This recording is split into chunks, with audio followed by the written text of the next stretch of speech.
Yuhu! Dito ang tingin! Mga kangalan, ano nga ba ang Franciscan Orders? Pero narinig mo na ba ang tungkol sa Franciscan Orders? At alam mo ba na hindi lang iisa ang mga Franciscan? Ano? May iba't ibang Franciscan Orders? Meron! At kung gusto mong malaman kung ano-ano sila, tara pag-usapan natin. Unahin natin ang Order of Friars Minor o mas kilala bilang OFM. Ito ang Order of Friars na itinatag ni St. Francis at binuo bilang isang fraternity. Sila ang order na nagmula sa unang Franciscan movement na sinimula ni St. Francis. Bilang mga relihiyoso, nangako silang mamumuhay sa obedience, poverty, at chastity, ayon sa diwa at rule ni St. Francis. Naging malaking bahagi rin ng buhay nila ang panalangin, pagkakapatiran, pangangaral at paglilingkod. Sumunod naman ang Order of Friars Minor Conventual. Habang lumalaki at umuunlad ang order, sa paglipas ng panahon, nagkaroon din sila ng sariling paraan ng pamumuhay sa loob ng Franciscan tradition. Binibigyang halaga nila ang buhay komunidad at ang paglilingkod sa simbahan at sa mga tao sa pamamagitan ng iba't ibang gawain at misyon.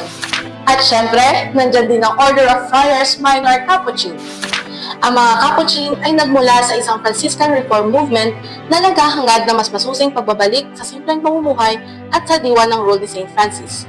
Malaki ang pagpapahalaga nila sa panalangin at contemplation, simpleng pamumuhay, pagkakapatiran at paglilingkod sa mahihirap at mga nangangailangan.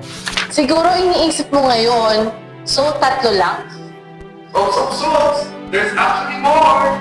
Kasama rin sa Franciscan family ang Poor Clares. Sila ay mga reliyosong babae na sumusunod sa Franciscan tradition. Malaki ang koneksyon nila kay St. Clare of Assisi, isang malapit na kasamahan at kaibigan ni St. Francis na piniling sundan ang parehong radical gospel life.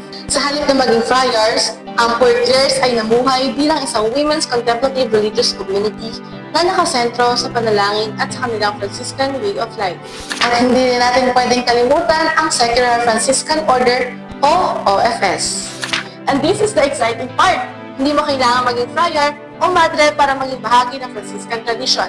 Ang mga kasabi ng OFS ay mga lay people na isinasabuhay ang Franciscan spirituality habang nagpapatuloy sa kanilang ordinaryong buhay. So yes, pwede kang maging Franciscan habang namumuhay sa mundo.